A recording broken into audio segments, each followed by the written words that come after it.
Akkam jirtanii ani biyya Arabaa dhufee hojiin barbaada. Umriin koo umrii 20 barattuu kutaa kudhaniiti hin heerumne hojiin barbaada. Rumne waanan ta'eefi hojiin barbaada. Kanan baradhee jiru immoo barattuu kutaa kudhaniitii na fudhadhu madaamii jettee afaan beektuun ibsachaa jirti jechuudha. Asirratti ibsa tokko gaaffii obboleettii tokko isinii deebisa jechuudha. Nagaan isiniif haa ta'u hordoftootaa fi jaallatamtoota kabajamtoota maamiloota kiyyaa warri mana kanaaf haaraa taatan laayik godhaa sheer sabskiraayib gochuun gara maatii kootti dabalamaa isiniin jechuun barbaada. Innis maal yoo jettanii yeroo baay'ee namoonni keenya jechuudha dhugaa dubbachuuf taanaan obboleewwan keenya dubartootas haa ta'u dhiirotas haa ta'u waan nuun ilaallannee fi wanta nuti aanqee biyya Arabaatti hin goone asitti nu barsiisanii nu ergu jechuudha. Amma madaamiin afaan obboleettii kanaa ni dhageessi ani kutaa 10 baradhee ni dhageessi.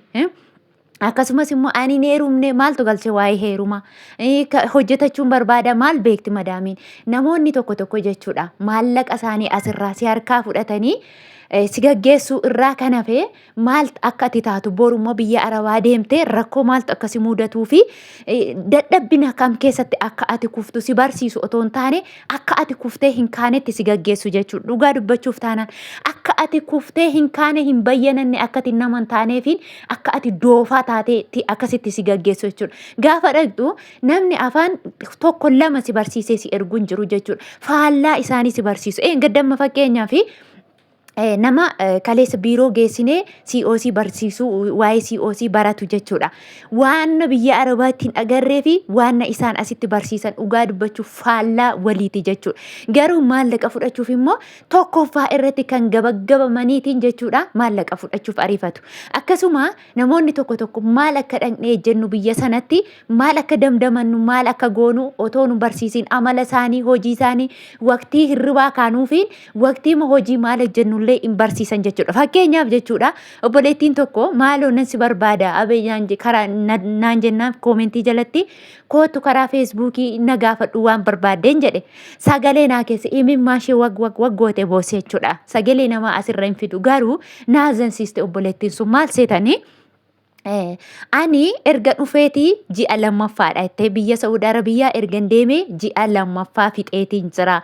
Garuu immoo ji'a tokko nagaa mana jedhee qaamni koos fayyaadha nyaatas nan nyaadha nan dhugasi saayitiin nan rafa saayitiinis nan ka'a hojiima noormaalii ejjechaan jira afaanumatu naa galuu didee nan dadhabe malee jette. Garuu ji'a kana keessa balaa magadinatti bu'ee hin beeku maaloo madaamii kootti afaan takkatti naa dubbadhu maaliif akkanatti jijjiiraman hin beeku halkan rafanii guyyaa rafanii qodaa yoo amma dhiqee fixe amma guuramee dhufa amma yoo nyaata uume amma guuramee dhufa walii isaayyuu hin beeku halkaniif guyyaa hirriban qabu ani taa'aan bulaa jette. Ilaa asitti gaafa barsiisan waqtii ramadaanallee itti himanii hin barsiisu. Waqtii ramadaana keessa kana ijjetta kana goota saayitii isaan rafan kana goota manni nama hundaa garaagarummaa qaba. Kani waqtii maduriitti nyaatanii rafan jiru kan fakkeenya hojii idilee guyyaa qaban jiru jechuudha. Waqtii maduriitti nyaatanii hojii isaanii oolanii soomana isaanii galgala hiikkatu jechuudha. Kan immoo halkan guutuu taa'aa bulanii nyaachaa bulanii dhuganii caaffaraa bulanii boru ganama rafan immoo jira. Akka fakkeenyaan yeroo na jedhu ture madaamiin kiyya halkan guutuu caaffar abbaan manaa sheefaa hojii qaba.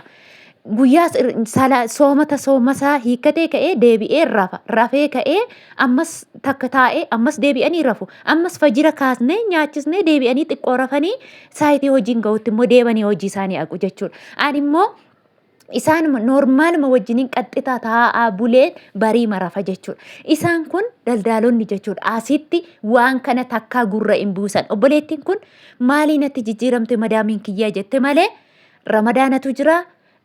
Waqtii kanatu qayyarameera walii isaatu isheef hin galle jechuudha. Maal akka isaan gochaa jiran isheef hin galle jechuudha. Dhugaa dubbachuuf namoonni maqaa ramadaanaa hin beekne ni jiru jechuudha.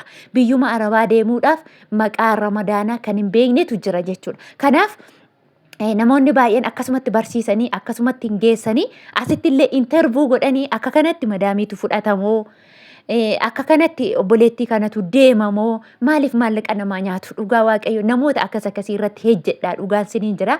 Sagalee qabdaniin karaa dandeessaniin namoota akka kanaa irratti hejjedhaa namoota nama doomsan namoota maallaqa namaa namarraa nyaatanii namoota garan taanetti nama oofan jechuudha. Kana jechuun allayyaatti nama oofuu jechuudha. Waan hin beeknetti si oofuu jechuudha.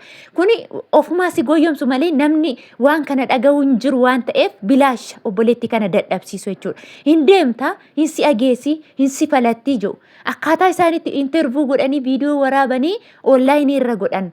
Tokkoffaa saayikolojiin nama kanaatillee miidhama boodarra jechuudha. Namni kun tarii akka tasaa otoo biyya Arabaa deemte hojjetattee nama taate gaaf tokko akkamitti intervuu na godhani ani akkamitti hojjedheen galee isaan garuu akkamitti intervuu na godhanii namni bakka kuferratti nafu jechuudha. Namni kamiyyuu bakka kaleessaa sanatti kan hafu hin jiru tura oola bula malee jechuudha. Akkuma gaafa nuti biyya Arabaa deemne dubbachuu hin dandeenyu, hojjechuu hin dandeenyu, jaamaa doobbiitti achi xilliqi je'ee fakkaanna jechuudha. Yeroo achi akan jaamaa doobbiitti lixe fakkaanna. Geen gaafa dhaqnee keessa barree hojjechuu barree dubbachuu barree waa hunda barree garuu wa'inee kaleessa eessaa dhufee jedha.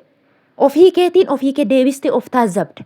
Gaafammoo namni tokko si miidhe tokkommoo hin dagattu tasumaatuu hin dagattu jechuudha. Namni maarratti akka si miidhe. Namni nyaata irratti si haa miidhu, uffata irratti si haa miidhu, barnoota irratti si haa miidhu, ikoonoomii irratti si haa miidhu, dubbii irratti waa hunda irratti si haa miidhu. Gaafa oolee bulee gaafa yaadatte nama sana taasumaayyuu irraanfachuu hin dandeessu jechuudha. Nama sana dagachuu hin dandeessu. Waan kaleessa keessa turte keessa namni kamiyyuu immoo lafa kaleessaa keessatti namni hafu hin jiru. Namni kufe inumaa ka'a. Namni kufe inumaa ka'a. Han ka'es immoo deebi'ee inni kufa jechuudha. Kanaafuu waan darbuuf jettanii nama miidhina. Hini darba waan hundumtuun darba. Maallaqni har'a hin darba jechuudha. Maallaqa daqiiqaa keessatti argachuu dandeessa. Seenaa yookiin immoo seenaa hamaa ta'u seenaa gaarii kan immoo bara baraan sirratti mallattaa'ee hafa jechuudha. Ilma namaarratti seenaa xuraa'aa hin raawwatiin. Isiniin jedha.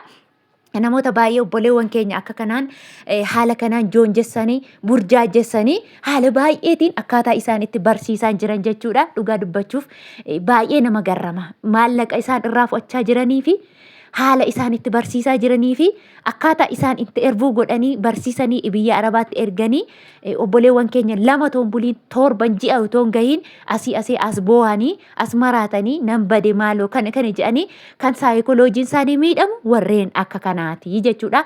Kanaafuu obboleewwan keessan yeroo barsiiftan yeroo haala akka kanaatti argitan sagalee ta'aa fi isiniin jechuun barbaada. Dhugaa baay'ee na aarsa jechuudha. Keessattuu immoo obboleettiin sun yeroo isheen dhuftee maali anatti jijjiiraman ji'a kana keessa yeroo isheen jettu dhugaa dubbachuuf isaantu itti jijjiirame otoo hin taane waqtii makanatu otoo sirraa hin barsiisin maal akka godhanii fi maal akka hojjetan waqtii maal akka ta'ellee otoo hin barsiisin waan erganiif jechuudha. Maallaqa isaanii garuu gatii barsiisuu xirqimmi godhanii nyaatu jechuudha. Kanaafuu obboleewwan keenya obboleewwan keessaniif sagalee ta'aa fi isiniin jedha. Yaadaa fi akkasuma immoo qeeqa yoo qabaattan immoo komentii jalatti barreessuu ni dandeessu isiniin jedha. Turtii gaarii isiniif haa ta'u nagaan tura.